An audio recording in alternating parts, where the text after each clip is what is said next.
Hi friends, this is Mayur, you watching beyond Bollywood plus. आज हम बात करेंगे फिल्म दुकान की, लेकिन इससे पहले हम अपनी दुकान खोले, आप जल्दी से हमारे चैनल को सब्सक्राइब कीजिएगा and don't forget to press the bell icon. Film Dukaan, it's written and directed by the writer duo of Garima Wahal and Siddharth Singh. ये इन दोनों की पहली डायरेक्टोरियल है। इसमें कोई बड़े चेहरे तो नहीं है, लेकिन इसकी कहानी मैं कहूंगा इंपॉर्टेंट है, और जिस तरह से ये फिल्म बन के आई है वाकई ही काबिले तारीफ है। No emotion only professional.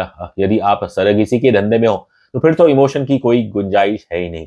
A person like Jasmine, I would say, is a dream for baby vending machines. अब इस शब्द का इस्तेमाल हम नहीं कर रहे, या फिर इसकी दुनिया में जो समाज है उसने भी इस शब्द का इस्तेमाल नहीं किया है। It's the leading character Jasmine Monika Panwar जो खुद इस शब्द का इस्तेमाल करती है, एंड कहीं ना कहीं आपको ऐसा लगता है she is very proudly flaunting this दुकान ऑफ सरेगसी। उफ, थोड़ा सुन के ये थोड़ा डर भी लगता है कि क्या यहाँ पे कहीं कोई सरेगेट सॉलिसिटिंग तो नहीं हो रही है। जैसे इस फिल्म का पोस्टर आया था, जिसके अंदर आपने देखा कि कैसे 5-6 महिलाएं मोटा पेट लेके एकदम दिखने में तो बिल्कुल एक मटके जैसा ही लग रहा है, और तब हमें थोड़ा डर था कि आखिरकार यहाँ पे सिद्धार्थ और गरिमा क्या दिखाने वाले हैं। एक बेबाकी है in Jasmine's no emotion only professional promise में। अब आगे जैसे ये फिल्म बढ़ती है, तब she stresses on the importance of the 3 Ds, जिसके अंदर पहला है दिल, दरवाजा एंड दीजिए। इसे इंग्लिश में कहूँ तो बट बड़ा सिंपल है कि यू नीड टू हैव, ये अपने ग्राहकों से कहती हैं कि you need to have a big heart and you must open your doors slightly for us, और गिव अस रिस्पेक्ट। इसी बीच में जैस्मिन एक अहम बात भी कहती है कि कैसे कम से कम जो उनके विदेशी ग्राहक है वो उनके जैसे लोगों का बहुत सम्मान तो करते। अब क्या यहाँ पे कुछ मिमी की तरफ इशारा किया गया है? Siddharth and Garima always knew that the Mimi monster will linger over their film. इन दोनों ने हमसे कहा कि इनकी फिल्म तो 2021 में रेडी थी, लेकिन क्योंकि मिमी अब एक बड़े बैनर की फिल्म थी, इसलिए वो पहले रिलीज हो गई। यहाँ मैं कहना चाहूंगा कि जब बात आती है इस सरगेसी स्टोरी की, तो जो पहली कहानी शायद बनी थी वो थी एक 2011 में समृद्धि पोरे की national award winning Marathi film मला आई व्यायचे। ये फिल्म हमने आज तक देखी तो नहीं है, लेकिन हमेशा इसकी प्रशंसा ही सुनी है। मिमी is the Hindi remake of the Marathi film. अब पर्सनली मुझे मिमी इतनी खास नहीं लगी, लेकिन उस फिल्म की सफलता, काफी वो सक्सेसफुल फिल्म थी। अब इसका क्रेडिट देना पड़ेगा इस फिल्म के पीआर को भी। नो वर्जिन प्लॉट, मिमी bagging accolades, and your film दुकान इज कमिंग 3 years लेट। तो कहीं ना कहीं आई थिंक शुरू से ही ये फिल्म एक बैकफुट पे थी, लेकिन मैं ये जरूर कहूंगा कि it's a better film than Mimi. Laxman Utekar की Mimi, that was more an individual story, और दुकान जो है जैसा उसका नाम है, ये इस धंधे और सरगसी के बारे में बात करती है। Mimi was slammed for its poor research, I would say, and especially ignoring the fact that 2015 के बाद भारतीय सरकार ने it has banned foreigners from having Indian mothers as their surrogate. यहाँ पे कहना पड़ेगा सिद्धार्थ और गरिमा ने थोड़ी चतुराई दिखाई, that they have based their film from 1980 to 2015।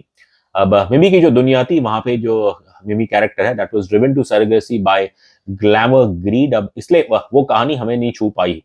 और यहाँ जो ये फिल्म है, अब जैसा इसका नाम है दुकान, तो ये तो आपको जिक्र कर रही है ऑन द बिजनेस ऑफ सरगेसी। हाँ, आर्थिक समस्या के कारण जैस्मिन शी टुक टू सरगेसी, लेकिन ये वही लड़की है जिसे बचपन से बच्चे पसंद नहीं थे, और 17 साल की उम्र में इन्होंने एक अपने से उम्र में इंसान से शादी की, सुमेर, प्लेड बाय सिकंदर खेर। अब ये इनसे बिल्कुल इनसे दिल से चाहती तो थी, लेकिन इन्हें बच्चा नहीं चाहिए था। अब एक्सीडेंटली बच्चा हो गया, एंड सरप्राइजिंगली ये काफी लोगों को शॉक करेगा कि बच्चा होने के बावजूद उन्होंने अपने कभी जो उनकी खुद की औलाद है उसे कभी इतना प्यार नहीं किया। बात वहीं आ जाती है, नो इमोशन ओनली प्रोफेशनल। अब क्योंकि इस कैरेक्टर की मानसिकता शुरू से ऐसे रही है कि बच्चों के प्रति उसे इतना लगाव नहीं है, सो फिर तो फिर इस हिसाब से तो ये आइडियल कैंडिडेट है to be a surrogate mother. ये बस पैसा लेती है, डिलीवर करती है और भूल जाती है। तो जाहिर है, आई थिंक ऐसा कैरेक्टर तो कभी इमोशनल हो ही नहीं सकता। और does she? As a man, I don't think I can ever understand a mother's mind. बस इस चीज को थोड़ा बहुत समझने के लिए आपको अपने अंदर का जो एक इनर चाइल्ड है उसे आपको जगाना पड़ेगा। अब यहाँ पे जो उनके ग्राहक ने उनके लिए जो मैं कहूंगा क्लासेस शब्द कहे, वो तो खैर उसने जैस्मिन को हर्ट किया, लेकिन उससे पहले कुछ एक स्पिरिचुअल पल है दिखाए गए हैं बिटवीन जैस्मिन एंड मदर, जो उनके साथ अब नहीं है। और कहीं ना कहीं मुझे ऐसा लगा कि उन्हीं पलों में, स्पिरिचुअल मोमेंट्स में, the mother in Jasmine took birth. खैर आगे जाके तो ये film it follows the predictable route, लेकिन यहाँ दान देनी पड़ेगी सिद्धार्थ गरिमा की राइटिंग की और जो उनकी स्टोरी टेलिंग एंड डायरेक्शन की। फिल्म में कॉन्फ्लिक्ट है, ड्रामा है, थोड़ा बहुत मेलो ड्रामा भी है, लेकिन जो यहाँ पे मैं दावे के साथ कह सकता हूँ कि इस फिल्म ने इस सेंसिटिव विषय का कोई मजाक नहीं उड़ाया है। Along the way, this film condemns classism, privilege, थोड़ा बहुत जात पात के ऊपर भी ये फिल्म पहलू डालती है, लेकिन यहाँ पे किसी को वो बेइज्जत नहीं करती है। हाँ, अडॉप्शन की भी बात की गई, तो मेरे हिसाब से this film strikes all the right conversations around surrogacy. None of this would have been possible without this dynamite girl Monika Panwar. Uttarakhand से ये आती है और यहाँ पे एक गुजराती कैरेक्टर प्ले कर रही है फ्रॉम आनंद, एंड बिल्कुल भी हमें इसमें कहीं फेक एक्सेंट लगी नहीं, एंड कहीं भी वो जोर जबरदस्ती नहीं कर रही थी। स्टार्ट से एंड तक इनका जो भाषा पे पकड़ है, जो मिक्स है, ज्यादातर तो खैर हिंदी ही डायलॉग्स है, लेकिन जो ये थोड़े बहुत गुजराती शब्द बोलती है उसमें ये बिल्कुल नहीं चूकती है ये। अब चाहे इनकी बॉडी लैंग्वेज हो, मैनरिज्म, एक्सप्रेशन, बिल्कुल टॉप क्लास है, बिल्कुल फ्लॉलेस है, बल्कि मैं कहूंगा it is a near perfect performance. एक खूबी और है इस कैरेक्टर की जो इनके साथ बचपन से हुआ है, कि कैसे बचपन में इनके पिता अपनी इनकी माँ को मारते थे, पीटते थे, और बच्चों पे भी वो हाथ उठाते थे। तो कहीं ना कहीं आई थिंक, और इस घर में ऐसा माहौल था कि माँ ने हमेशा बेटी को कहा कि नहीं नहीं, तुम्हारे पिता गलत नहीं है, वो पिता है इसलिए उन्हें हक है। तो जब आप ये सब चीज देख के ऐसी मेंटालिटी के से आप ग्रो हुई हो, तो जाहिर है you are someone who is going to be immune to pain and suffering. अब जैसे ये बड़ी हो जाती है 17 साल से ही उम्र से, इनकी जो सबसे बड़ी खूबी यही है कि जिंदगी में कोई भी बाधाएं आए, लेकिन शी डजंट ब्रेक डाउन, और वो हर चीज का, हर मुसीबत का जम के सामना करती है, एंड उन्हें बस जो एक जरिया मिलता है अपने आर्थिक समस्या से निकलने का, तो वो तो सरगेसी है। अब वही लड़की जिसे बच्चे बिल्कुल पसंद नहीं थे, और जब उसने देखा कि इस बिजनेस में पैसे हैं, तो फिर वो तो बिल्कुल बेबाकी से ये इस लाइन में वो काम करती है। Monika Panwar is one hell of a talent, और इनके बिना मेरे ख्याल से ये फिल्म बिल्कुल अधूरी होती। अब एक ऐसी औरत है जिसने खुद के बच्चे को कभी दिल से चाहा नहीं, लेकिन जो उनका सरेगेट चाइल्ड है उसे तो ये बिल्कुल जी जान से पसंद करती है। इस चीज को लेके I think it will divide opinions. अब बड़ा अच्छा सीन है आगे जाके फिल्म में कि कैसे अब धवल थोड़ा बड़ा हो गया है, एंड फिर जास्मिन उनके पास आती है और माफी मांगती है कि मैंने तुझे कभी प्यार नहीं दिया, लेकिन बच्चा उनसे अपनी माँ से कहता है कोई बात नहीं, यदि आप ऐसे नहीं करती तो फिर मैं कैसे जल्दी जिम्मेदार बनता, बताइएगा। I can only say to be honest I am absolutely speechless.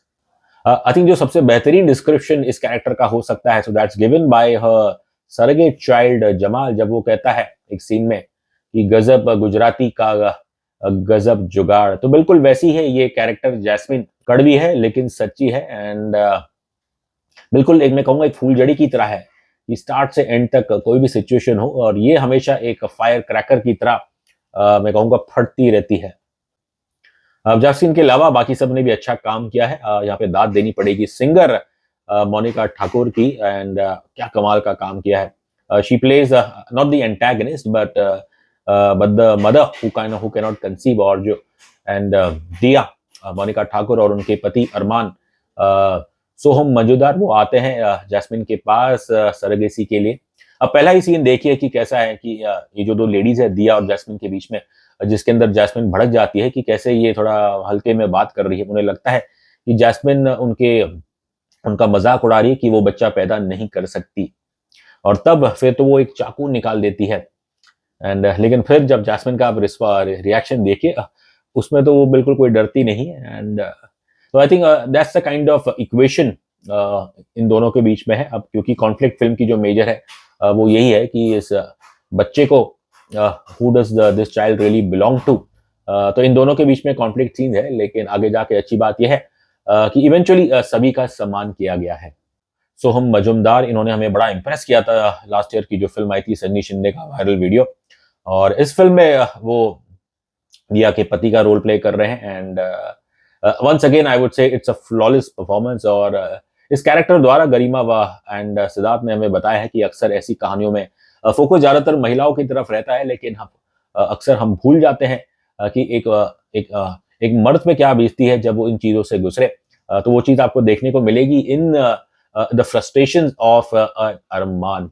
अब उनका एक एग्रो रहता है जब वो जैस्मिन से बात करते हैं, लेकिन जब एक दो सीन है जहां अपनी वो बीवी के ऊपर भी वो गुस्सा होते हैं, और उन सीन में आपको वाकई में कहूंगा जो टैलेंट है सोहम का, वो आपको यहाँ पे फूट फूट के दिखेगा। सिद्धार्थ और गरिमा ने इस विषय पे अच्छा रिसर्च किया है, खासकर जो इसका साइंस है। और यहाँ पे एक्टर गीतिका त्यागी, जो कि पहले एक जर्नलिस्ट थी, शी प्लेज दिस डॉक्टर नव्या, जो इस आनंद में जो एक ये फैसिलिटी है सरेगेसी, ये उसे चलाती है, और इनका भी काम मैं कहूंगा काफी अच्छा है। इस विषय के साइंस को लेके आपको यहाँ पे ज्ञान मिलता है, लेकिन जो चीज मुझे शायद कमी लगी थोड़ी, वो ये थी कि कैसे this film doesn't really talk about the health potential health risks involved in repeated surrogacy। इस फिल्म की विजुअल स्टोरी टेलिंग में संजय लीला बंसाली की झलक है, अब क्यों ना हो, क्योंकि सिद्धार्थ, गरिमा एंड सिनेमाटोग्राफर अनिबार चैटर्जी, इन सब ने संजय लीला बंसाली के अंडर काम किया है, तो फिर संजय लीला बंसाली की झलक इस फिल्म में होना वो बिल्कुल लाजमी है, ये कोई कॉपी नहीं है। एंड यहाँ पे जो प्रोडक्शन डिजाइन है वो भी काफी कमाल का है। फिल्म का जो ओपनिंग सीन है बड़ा ही खूबसूरत है।